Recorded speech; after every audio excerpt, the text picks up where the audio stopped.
Yes. So welcome to the third lecture in the sequence on zero-sum problems. So I will discuss in this lecture another zero-sum constant, which is sometimes called the Ginzburg Sieve constant, although there is some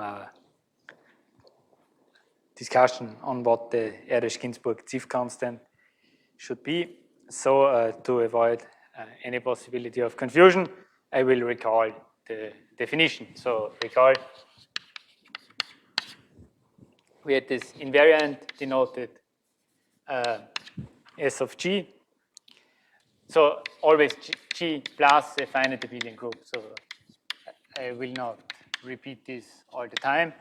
So then S of G, it's the S of the set exponent G of G. In other words, so the smallest K such that each sequence S over G of length K, or at least K, it doesn't really matter, has a zero-sum subsequence of length exponent of the group. So in yesterday's lecture, there were various results recorded on the Davenport constant, which is somehow an unrestricted zero-sum constant where we just want whatever zero-sum subsequence. And in yesterday's lecture, there were results on the one hand for all P groups, on the other hand for groups of rank at most 2. And in this lecture, I will try also to determine this constant for groups of rank at most 2. By contrast, I cannot offer a result for all P groups because this is wide open. We might discuss why the constants are different, although this would be necessarily a vague discussion. Let's see. So the argument will be split here really in two cases. So the cyclic case and the rank 2 case. So the cyclic case is significantly easier to handle and was proved 40 years before the rank 2 case. And the result, often referred to as the Ginzburg Sieve theorem, is really one of the starting points of this entire zero-sum business. So there's a theorem due to Ginzburg Sieve, published in 1961, which in current terminology says, so SCN is 2n minus 1. So the S invariant of the cyclic group of order n is 2n minus 1. Of course, at that time, it was not phrased like this, but instead, or at least maybe it was more or less phrased like this in the end, but the motivation was not, okay, let's study this problem in this form and do it for cyclic groups, but in fact, the motivation was a question in elementary number theory, which somebody brought up more or less out of idle curiosity. So one observes among 3 integers, one finds 2 whose sum is even. Among 5 integers, one finds 3 whose sum is divisible by 3. And then one might continue like this and ask if this general pattern persists, that among 2n minus 1 integers, one always finds n such that their sum is divisible by n, which just corresponds to this invariant. Note that here it does not really matter if we, at the start, we imposed distinct integers or non-distinct integers, because we could impose distinct ones, and after reduction modulo n, they might be the same class. So this is actually a somewhat frequent phenomenon in applications that one finds more naturally the sequence versions of the constants than the set versions. Of course, there are also exceptions to this, but as a general rule. And then, so this would be this constant. And then also a higher dimensional version of this problem was considered. So replace integers by integral lattice points and ask how many lattice points in a dimension R does it take to find n among them such that their center of gravity is another lattice point. So then there was this a lattice point problem, a lattice point problem, motivated Harvard to study basically SCCNR.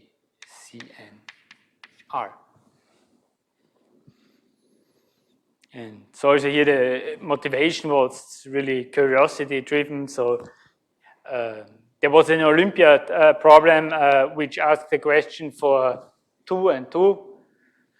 And at some point, a speaker for a seminar canceled last minute, and so they started to improvise and started to investigate this problem, and then got hooked on it and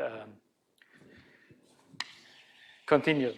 So Harvard himself, and then later on several of his students. In particular, one of them was Kennitz. So this was 1973, I think, middle of the 70s. And then, so there was work of Kennitz that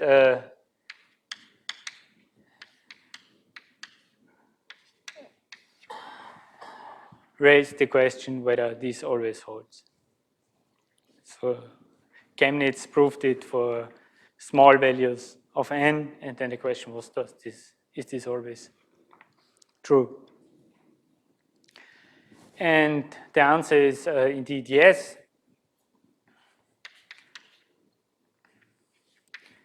But it took a while, so 2003, I think it was really done 2003, although the papers were published somewhat later, 2003, Christian Reyer and Di Fiore independently gave this answer. It proved that this is true. And one can, if one wants something slightly more general, then one can now phrase it also for any group of rank 2. So this is 2n1 plus 2n2 minus 3. So for n1 divides n2. And so if we omit the condition that n1 is strictly greater than 1, then we even recover the Erdos-Ginzburg theorem here. So if n1 is 1, which we usually do not want in such a direct sum decomposition, then we reduce to 2 and 2 minus 1. So it's in this form, it's really a more general formulation, so we can add the here or not. So it's made of style. But maybe let's mostly add it, because otherwise we might let me add it, because then otherwise for the proof it might be confusing, or we have to exclude it. So, and this, so in this form, I think it was in this form, it's due to Geroldinger and Halter Koch.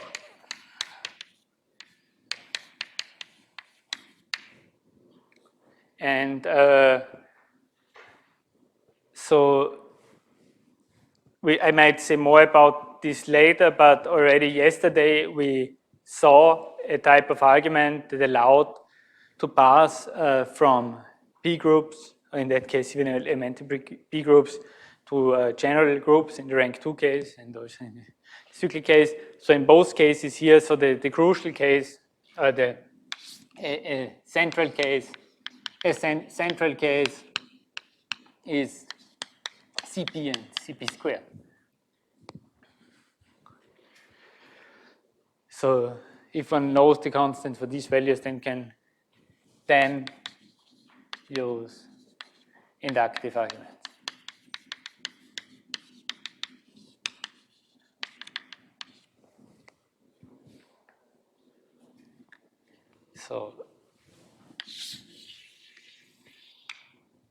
So the goal of this lecture is to prove these two results, or at least to sketch the proofs, or at least to do CP and CP squared. So let me start with SCP. So proof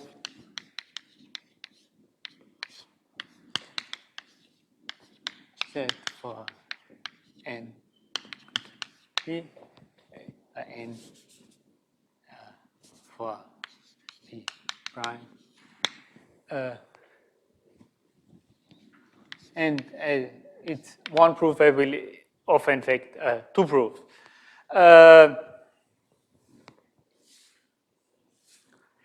Here we can nicely combine or use a result mentioned by David, the Cauchy-Davenport inequality, not inequality, theorem. Well, it's also an inequality in a certain sense. So this is using Cauchy-Davenport. So maybe in case somebody forgot, so what does this say? Which says for A, B in CP, one has that the cardinality of the sum set is at least the cardinality of A plus the cardinality of B minus 1, unless we already have the full group. So this is this, and how can we use this? So let S be a sequence of length 2p minus 1. Yeah, and now we first exclude a simple special case. So let's assume that one element appears in the sequence p times, or even still more often. So then I just take this one element p times, and I'm done. So if an element G appears at least p times, then we can conclude easily. Consider the subsequence GP in S. So I also use this multiplicative notation. So G to the power P means the sequence G repeated P times. So that's somehow a corner case. So now assume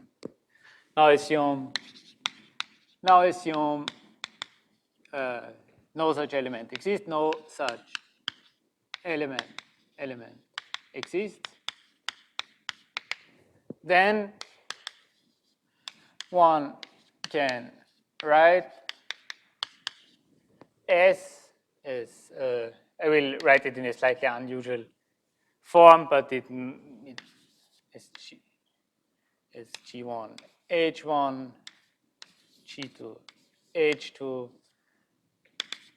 GP minus 1 HP minus 1 GP. So these are the 2p minus elements, such that GI is not equal to HI for all I in 1 p minus 1. So why is this true? Well, let's somehow sort the common elements together and start with the one that appears most frequently, and let's distribute it. So we put an element here, here, here, and then I continue to put the same elements, and then once I've distributed all the same elements, I start with the next one. And since no element appears more than p times, I will, so with the first one, I won't wrap around until here, and also if I distributed some others, it will never wrap around, because it would need p elements to somehow wrap around to have a collision of the same two elements. So if you want to see, one would can imagine, so the elements of the group, so to say, boxes in a circle, and then I start to distribute the elements, and I won't make a full tour with the same type of element if I don't have at least p. So one can do this like this, and now use the Cauchy-Davenport theorem. So we know that so G1 H1 plus G2 H2, the cardinality of this is at least 2 times 2 minus 1, and the cardinality of sum J equal 1 to S Gi Hi is greater or equal than 2 times S minus 1, or in other words, S plus 1. For each S in 1 p minus 1. In particular,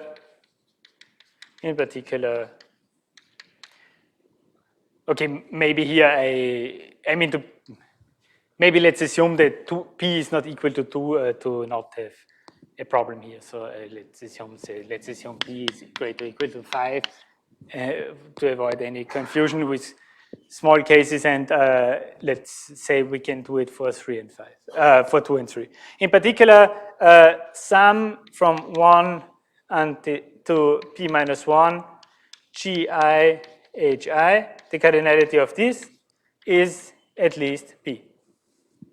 So in fact, differently, sum I from p minus 1, Gi Hi is the full group. So I will use the remainder of the blackboard here to finish the proof before I start cleaning a part of the blackboard. So now how to finish the proof. In particular,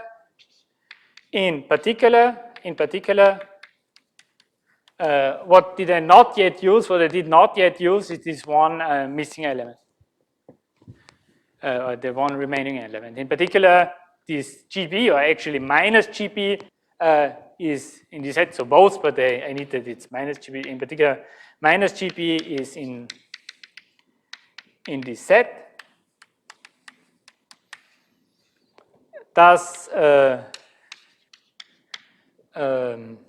GP, thus F1 plus Fp minus 1 plus GP is equal to 0 for some choice of Fi in Gi Hi.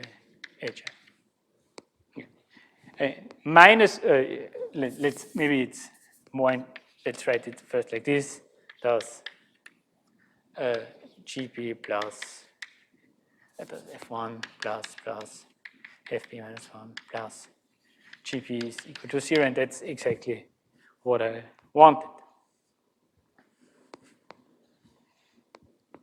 Where did I need the elements here? Are these things? Well, I needed it, I mean, it's hidden here, because otherwise the cardinality of this set, or this set, there would not be 2.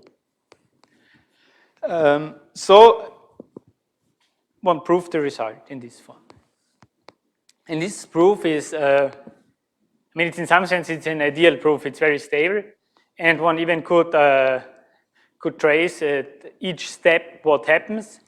And for instance, it would also not be hard to describe using this proof the structure of all examples of length 2p minus 2, which do not yet have a zero-sum subsequence of length p. Because so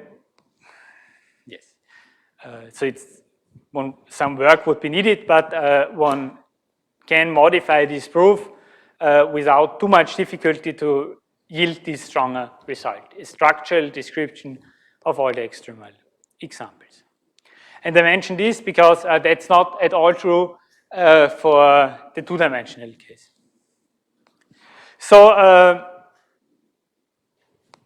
now that this one argument is given, let's just reflect why it cannot be really easily translated to the two-dimensional case. Well, the problem here is, even if I have length here 4p minus 3, if I would want to run an argument like this, I would somehow have to get that first I would need somehow a two-dimensional version of the Cauchy-Temport theorem, but in the earlier lectures we saw general addition theorems, but the issue is here, if I want all the elements in Cp squared, there are p squared elements.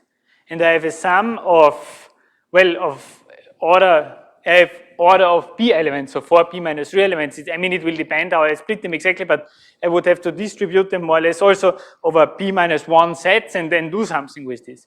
But this would necessitate a much stronger addition theorems.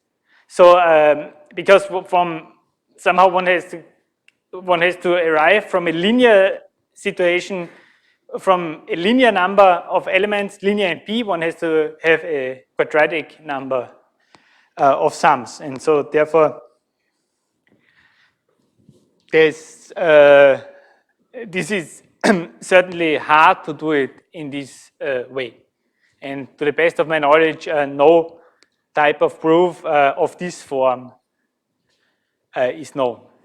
So to say, an analog of this proof. The proof that is known here is of a very different form than this. Although in principle, such a proof should exist.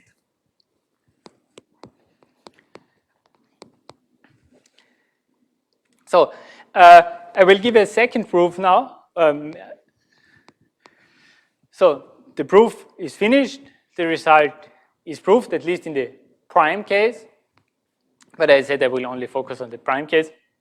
So now, how else could one prove this?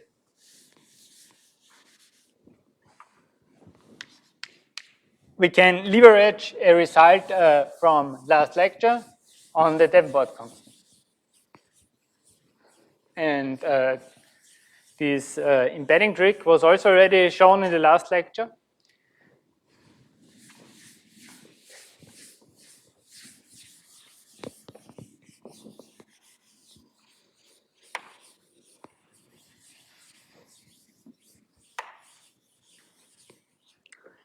So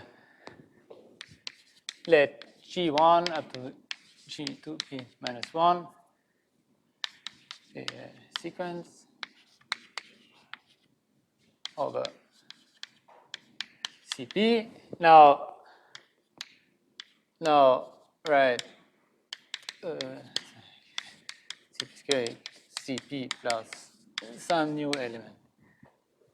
E, well, this is slightly sloppy, but I think the idea is clear, and consider the sequence T equal to G1 plus E up to G2p minus 1 plus E.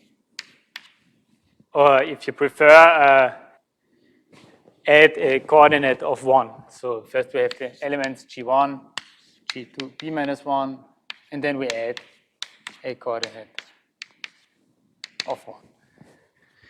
But so this, Okay, so we pass to a larger group. So consider this sequence. And now, since the Davenport constant of Cp squared is 2p minus 1, we know that T has a zero-sum subsequence, T prime. Now, the length of T prime is a multiple of P, hence it is P. Why is it P? Well, because I only have 2p minus 1 elements. And also I do not want it to be 0 because I want a non-trivial zero-sum subsequence. So it's a non-empty. But it is P. And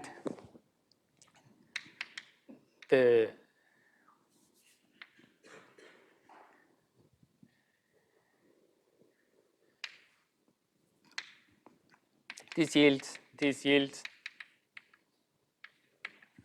a zero-sum subsequence of length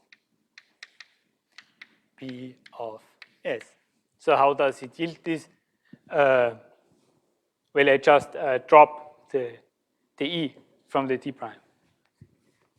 So if say T prime is equal to product I in I G J I plus E, and consider S prime equal to I in I G J I.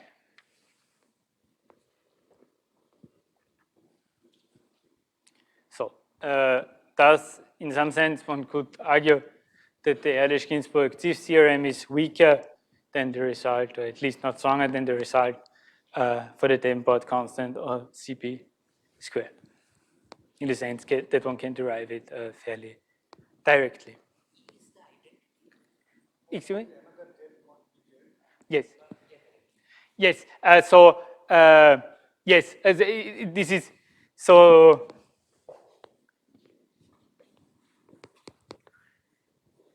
Now, maybe I could now consider. So to say it is over Cp, and let's introduce some generator here, say G, and now consider Cp. Now consider G as a subgroup of Cp squared, and let E in Cp squared such that Cp squared is equal to the direct sum of G and E. So I add somehow a new independent element which is order, which doesn't interfere with the rest at all, but has order B. So a second proof, and in fact there are several other variants of proofs of the Erdos-Ginzburg theorem, but none of them generalizes, at least not in a direct way. What's the issue with generalizing this proof? Well, the one thing is we would need to know the Davenport constant of Cp to the power 3, but we do know this, so that's good. But the problem is if I do the same thing, I will arrive where everything works out nicely until here. If I have 3p minus 2 elements, then I do not, as soon as I have more than 2p elements, I cannot conclude this anymore. It would have a zero-sum subsequence of length p or 2p, at least. And so I cannot rule out that they are just zero-sum subsequences of length 2p, and none of them giving rise to a zero-sum subsequence of length p. But let's keep this in mind, that somehow zero-sum subsequences of length 2p and more generally of length a multiple of p play likely an important role, because this will indeed be the case, and we'll see this in various forms later. No.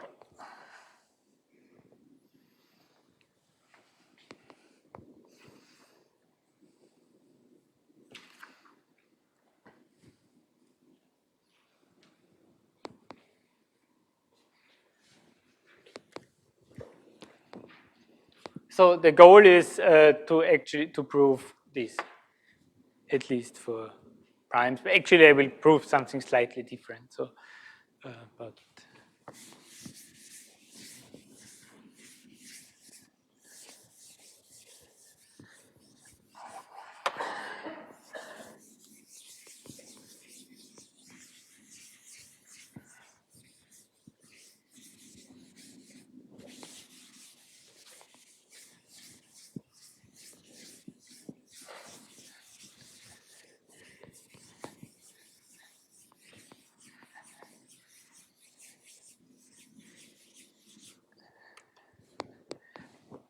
so now the next goal, and the goal is to go and show that SCP squared is 4p minus 3. So which was known as the Kennitz conjecture.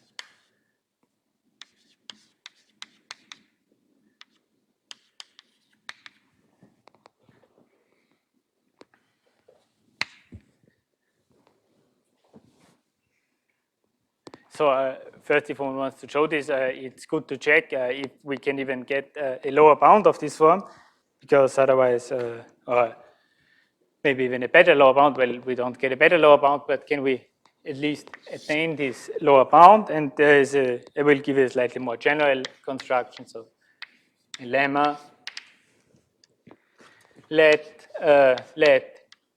G equal to be of the form H plus Cn with exponent of G dividing n, and I want that the Davenport constant of H is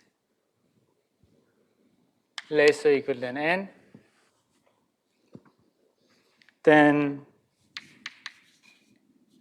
one can show that the S invariant of G is at least, I'll write it in a slightly strange form, but we can then write it different. Let's write it, it's strictly greater than this. Or in other words, SG is greater or equal than 2 times the Davenport constant of H plus 2n minus 3.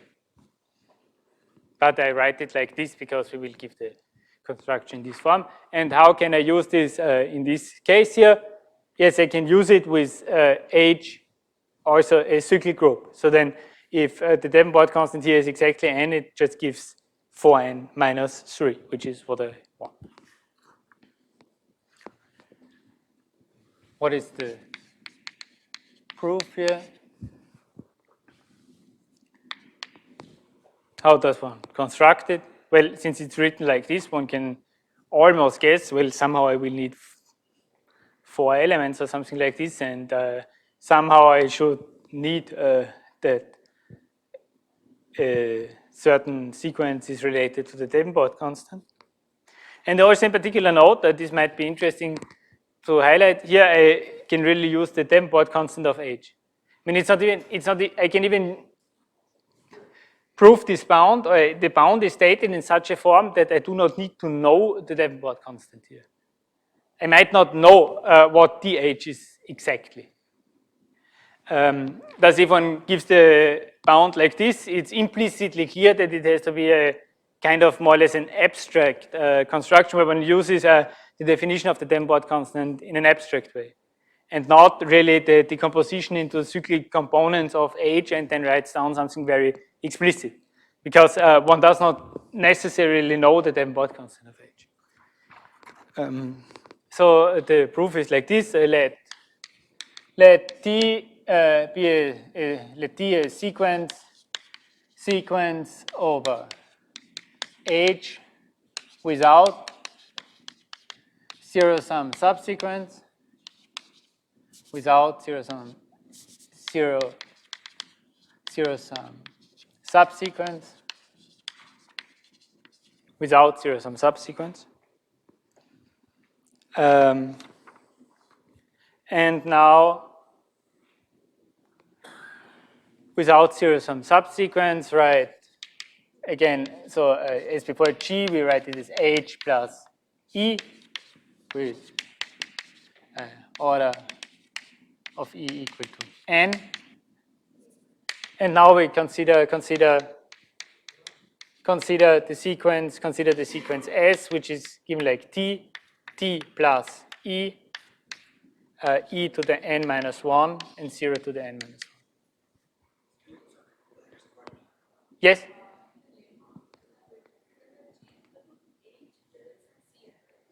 E.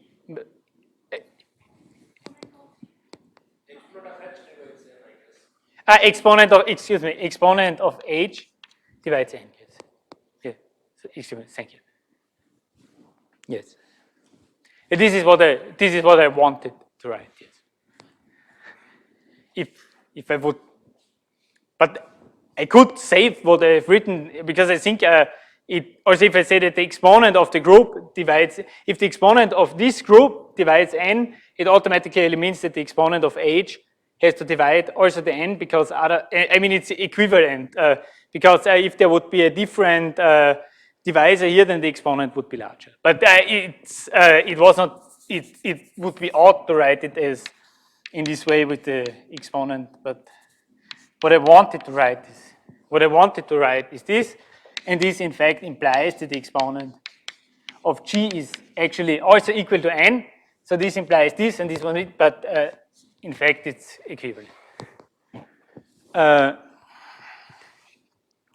So one considers this sequence. What do I mean with this notation? Yeah, I mean what I wrote here. So here it's here I have S, and so this would be S plus E. So if I have a sequence plus some element, I mean that I add this element to each term. So consider this sequence. So the length of this sequence S, what is the length? The length is actually 2 times Davenport constant of H minus 1. Let T be a sequence of H of length, I mean, I could do it with every length, but that works. So without zero-sum subsequence. So by definition of the Davenport constant, such a sequence exists. Because if such a sequence would not exist, then the Davenport constant would actually be smaller than it is. So this is this, and then plus 2n minus 1. So we need to show S does not have a zero-sum subsequence of length n. Let me just sketch the argument and not give a formal argument.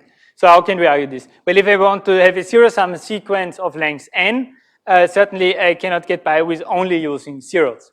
So I definitely need to, because they're just n minus 1. So I need definitely to use one of these elements here. So I also cannot get by with just using elements here, because only these elements don't give 0. Only these elements. Because this sequence has no zero-sum subsequence. And in particular, there are not even enough, so to say, to attain n. So in any case, and also I cannot get by with just t and 0, because I cannot get a zero-sum sequence here at all. So certainly I need one of these elements or one of these elements. But as soon as I take an element that contains some e, either from here or from here, I need to make this e coordinate 0, I need at least n elements. So then I have taken n elements here, and whatever I have taken here, I cannot just have taken these elements, so I definitely will have, so to say, in the h part, a subsequence of this. But the subsequence of this here will not be 0. So I need n elements and something in addition to make it 0. So one cannot never get by with n elements. So maybe this was a bit quick, but if one thinks about it, one sees it does not work. In fact, it would be slightly better, the argument. I could save, so to say, I could initially do away with the 0 here and argue that this sequence here does not have a zero-sum subsequence of length at most n. And in that way, I would even have also a lower bound for the invariant, which was called the eta invariant. So to say the sketch of the proof is over, but I add a remark in the same way one can show that the eta invariant is 2 plus 2 n minus n minus plus n minus 1 plus n. So I deleted the one here. So this is maybe an odd way to write it.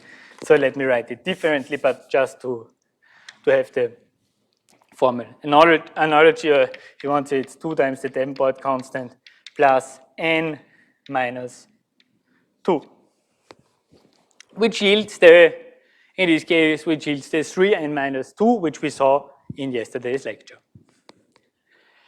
And there's a general, because you see, and one adds 0 n minus 1 times, and there is in fact,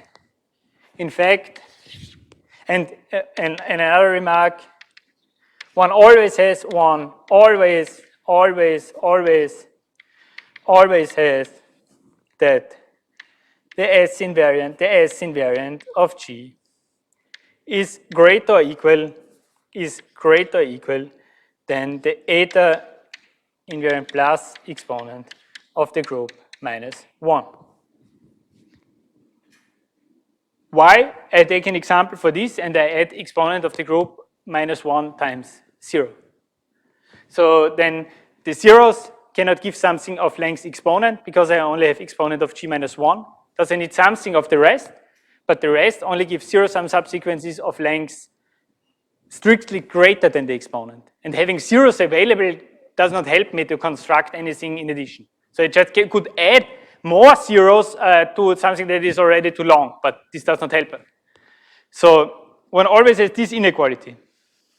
And curiously, there's no counter example, there is no example known where this inequality is strict. So in fact, there's a conjecture by Gao that this always holds. Conjecture,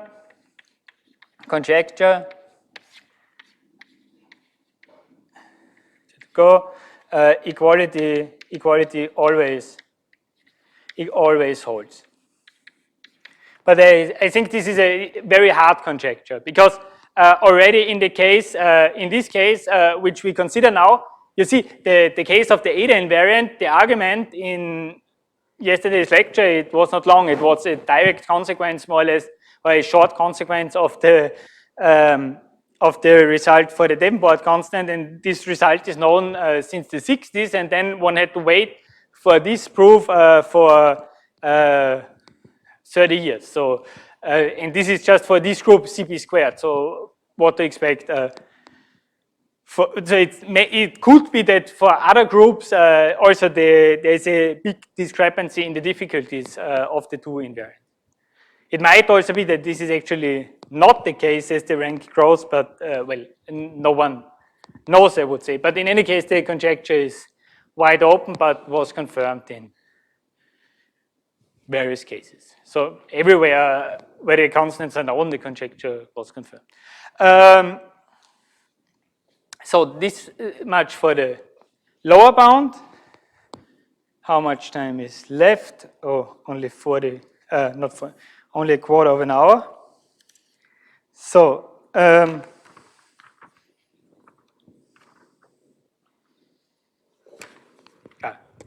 that's the one I was looking for.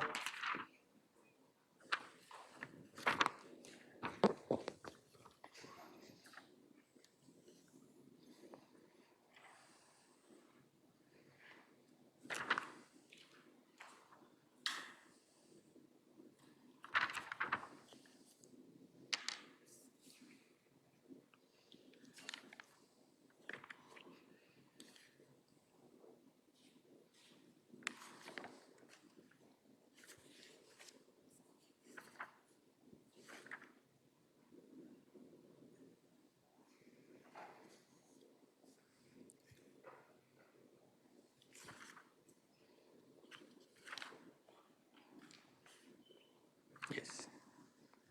So we have this lemma. So in this situation, one has this inequality.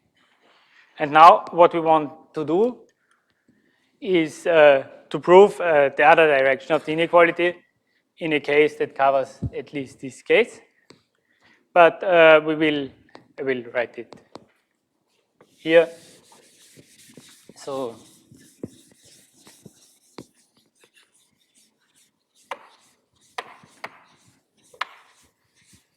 what we now try to prove is that this result is actually, that this lower bound is actually an upper bound, but it's not always, but in a sufficiently general situation to yield what we want. Let B prime, let B an odd prime, and G a P group with exponent n. So to avoid the confusion, n would be some p to the k, but I prefer just to write it as n.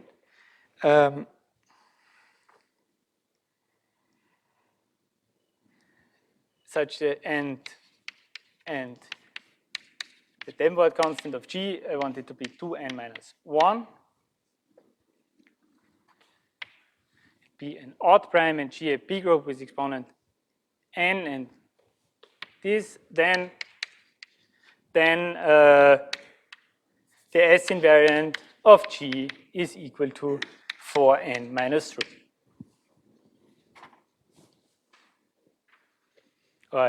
Which is in this case then, if you want 2h minus 1 plus 2n minus 1 plus 1. If we write here G equal to h plus Cn. Because in this case, we know that then if the Davenport constant of G is 2n minus 1, then the Davenport constant of h is the Davenport constant of G minus n minus 1, so actually equal to n. Okay, so this is somewhat more general than what we need here. It is, however, not really a direct converse to the lemma, because here we have an inequality, and here we have an equality. However, at least in the case of the eta invariant, the result is also by now known in case of inequality. We might discuss this in a subsequent lecture, but if not, if we do not arrive to discuss it, you might ask Bidisha Roy about it, who actually proved this.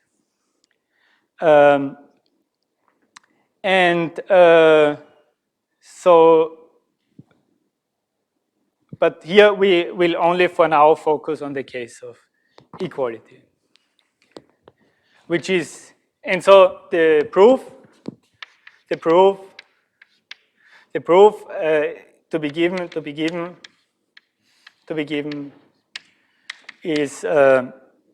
to be given is a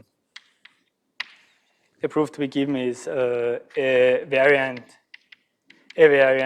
of de Fior's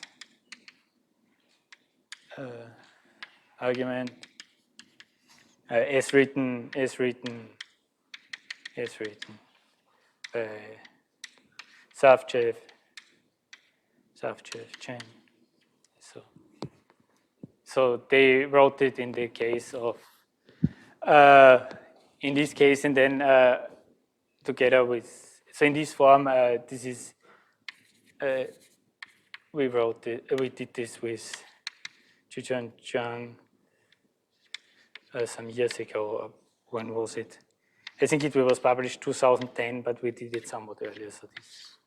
So this exact form is due to this paper, but it's a relatively direct reformulation of the a relatively direct consequence of the case of the argument in the CP squared case. So it's really, I would say, it's mostly the Fiore-Savchev chain.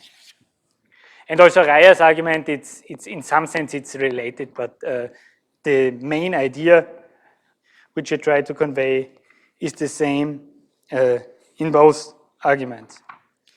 And this main idea is the following. So one also uses this counting approach as in the last talk with this invariance nk. But in this case, one does not get by.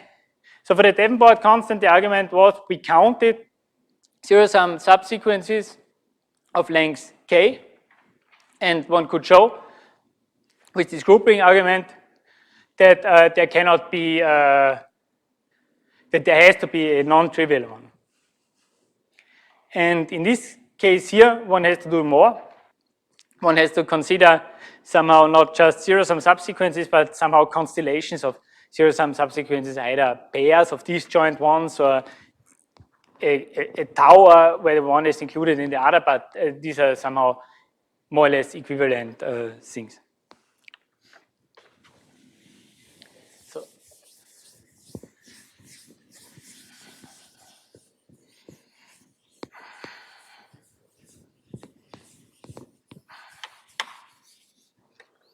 So recall for S equal to G1 up to GL, a sequence over G. Let nk of S be the cardinality of the set of all I in 1L such that sum Gi is equal to 0 for I in I, and the cardinality of I is equal to K. Okay, so we saw this in yesterday's lecture. And I'm not sure if we saw this in this lecture, but also one can modify it slightly and allow any element here. So it's, and if there's no, index, then G equal to 0 is understood. So one is interested in the number of subsequences which have a given sum, and so indexed subsequences. And let this, and now more general, now let n k1, k2, g1, g2, s equal to the number of couples of intervals. So I1, A2 in 1L, I want them to be disjoint, sum I in on I in Gi is equal to it was not very smart that I use G1, G2 here and the Gi is here. So let me fix this. Let's say this is H1, H2, and so that this is Hi. So what do I count here? I count here the number, the couples of distinct disjoint zero-sum subsequences with a given sum. Might be zero-sum subsequences, might be others. So if H1 is equal to H2, it would be zero-sum subsequences. So it's a direct generalization of this. And now, of course, one does not have to stop here, and one could also consider 27 indices, and It's also in the literature, but for this application we will need two, and so I wanted to avoid to introduce a very general notation. Since the time is almost over, I think I have to realize that I will not be able to even sketch the proof today, so this will be something for the next lecture. But let me just maybe still give the result. Oh no, let me not give this result, because if I just write it down, it will just be, it will not be very insightful.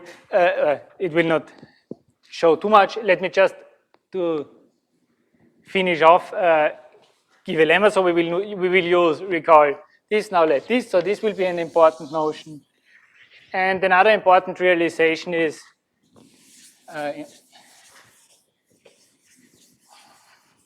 because this is something which I can show quickly. Important lemma, a technique lemma. So under the assumptions of the theorem, under assumptions of the theorem, if n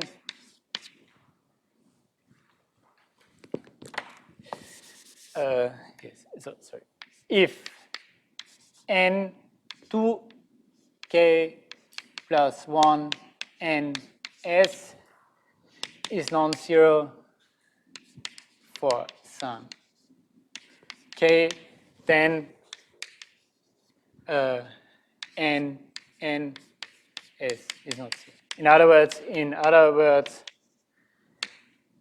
if S has a subsequence, it's zero, some subsequence in odd length of length n, odd multiple of n, then it has a subsequence of length n. How does one prove this? Proof, just a sketch. Proof.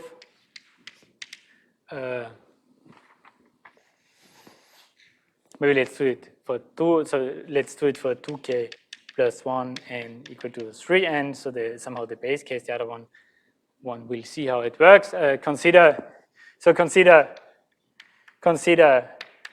g plus cn. So add another coordinate, then one gets the Davenport constant of g plus cn is 3n minus 2. And consider the sequence S plus E. No, don't yes, consider this. Not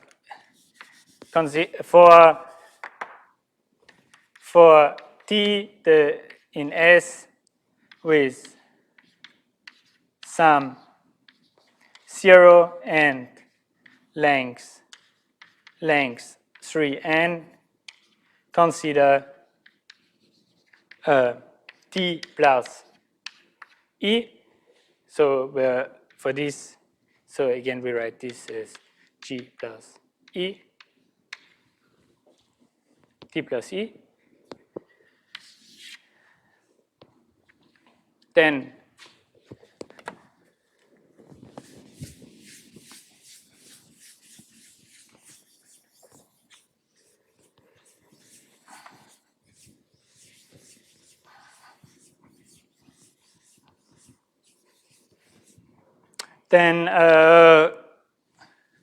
and t plus e is a zero-sum sequence in g plus cn of length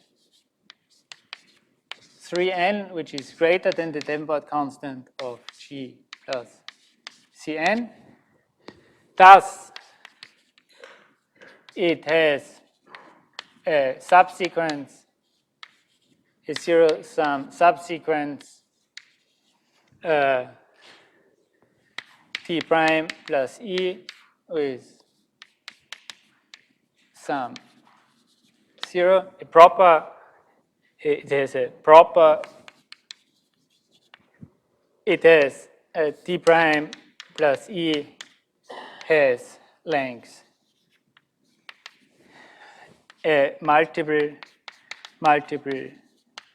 of n, thus n or 2n. So if n, then we're finished, and if 2n, then consider the complement. Okay. So it's a bit sketchy, but the point is, so we have 3n, and 3n is longer than the Davenport constant, so it will split into two parts, and it can only split in parts that are multiples of n. So if 3n splits into multiples of n, then one of these parts will be actually n.